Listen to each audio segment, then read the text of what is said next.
হীরার চেয়েও মূল্যবান এই পাতাটা যদি আপনারা চিনে থাকেন, এটার নাম হচ্ছে থানকুনি পাতা। কেউ বলে আদামকুনি, কেউ বলে আদানগুনি। এত গুণে গুণিত এই পাতাটি আপনারা অনেকে হয়তো চিনেন, অনেকে হয়তো চিনেন না।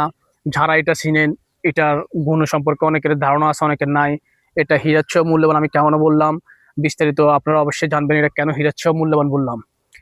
এই পাতাটাতে আপনার রয়েছে ভিটামিন সি। এমন এই পাতাটা খেলে আপনার রোগ প্রতিকার করে। এই পাতাটি আপনি যখনই খাবেন, আপনার যদি চুল পড়ার সমস্যা থাকে, আপনি এই পাতাটা খেতে পারেন। এটাতে আছে ভিটামিন সি। এই আমাদের ছোটবেলা আমাদের মা যখন পেটে ব্যথা হতো, এই পাতাটা আমাদেরকে খাওয়াইতো। সর্ষের তেল দিয়ে, ভালো তেল দিয়ে কেটে ছোট ছোট করে আমাদেরকে ভাতের সাথে খেতাম, অবশ্যই ভালো লাগতো। এমনকি এই শাককে আপনি ইচ্ছে করলে ভর্তা বানিয়ে খেতে পারেন। আপনার ইচ্ছে করলে কাঁচাও খেতে পারেন। এই দেখেন আমি কাঁচা খাই। এই শাক খেতে পারলে আপনার ইনশাল্লাহ অনেক উপকার হবে। যারা এটা চিনে তারা সেই স্বাদ, খুব টেস্ট। যারা এই শাক চিনে তারা অবশ্যই খায়। আর এটার গুণাগুণ আপনাদেরকে বলে শেষ করা যাবে না। এই যাদের দৃষ্টিশক্তি কম, তারা এই শাক খেলে তাদের অনেকটাই ভালো হয়।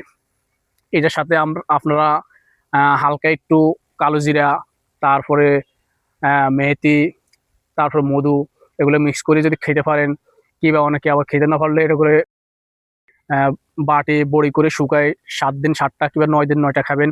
ইনশাল্লাহ আপনাদের চোখের কোনো সমস্যা থাকলে ভালো হবে। যারা দূরে দেখেন না তাদের জন্য ভালো হবে। তো এই শাকটা বেশি বেশি করে খাওয়ার চেষ্টা করুন। এটা হচ্ছে আল্লাহর দানীয় একটা নেয়ামত। যারা চিনে তারা অবশ্যই খায়। ছোটবেলা আমাদের যখনই সমস্যা হতো, পেটে ব্যথা হতো, যে কোনো কথা হতো, সমস্যা হতো, আমাদের মারা এগুলো আমাদেরকে খাওয়াইতো। তখন ডাক্তার কবিরাজের কাছে যাওয়া লাগতো না। আর এখন তো আমরা ডাক্তার ছাড়া কিছুই বুঝি না। এগুলো খেলে আপনার গ্যাসের সমস্যা সমাধান হবে ইনশাল্লাহ। নানান ধরনের রোগ থেকে আপনি মুক্তি পাবেন ইনশাল্লাহ। তাছাড়া ভিটামিন সি তো আছে। আর এই যেগুলা এগুলা যে এখানে আপনি সব জায়গায় পাবেন, রাস্তাঘাট যে কোনো জায়গায় পাবেন, পুকুর পাড়ে বেশিরভাগ পাওয়ার সম্ভাবনা আছে। আর এগুলা কোনো মেডিসিন দেওয়া হয়নি। এগুলো আল্লাহর দানীয় তৈরি ইনশাল্লাহ। আপনি যে কোনো শাক সবজি করেন, ওগুলোর মধ্যে আপনারা যে কোনো সার ব্যবহার করি, কীটনাশক ব্যবহার করি, এমনকি বিষ পর্যন্ত দিই। এগুলো আল্লাহর দানীয়, এগুলো কোনো কিছু কোনো আল্লাহর রহমতে হয়। এগুলোতে ভিটামিন সি একদম পরিপূর্ণ পাবে। তাই আপনারা বেশি বেশি করে এগুলো খাবেন।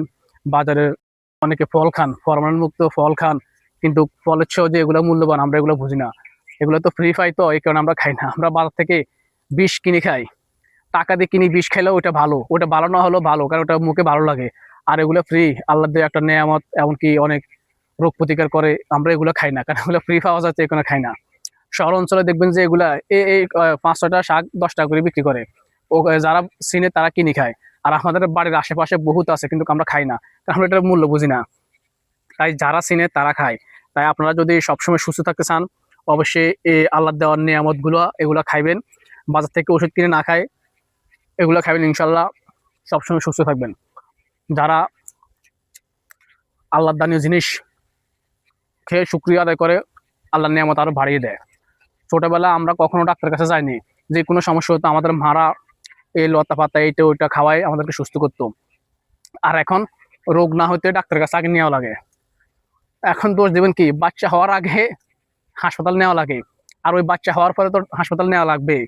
তাই আল্লাহ যে আমাদেরকে যে নিয়ামত গুলো দিয়েছে, ওই নিয়ামত গুলো আমরা খেয়ে আল্লাহ শুকরিয়া আদা করুন। ইনশাল্লাহ দেখবেন ভালো লাগবে। আর এই সমস্ত ভালো ভালো ভিডিওগুলা শেয়ার করে সবাইকে দেখার সুযোগ করে দেবেন। আপনাদের সবাইকে অসংখ্য অসংখ্য ধন্যবাদ। আসসালামু আলাইকুম রহমতুল্লাহ।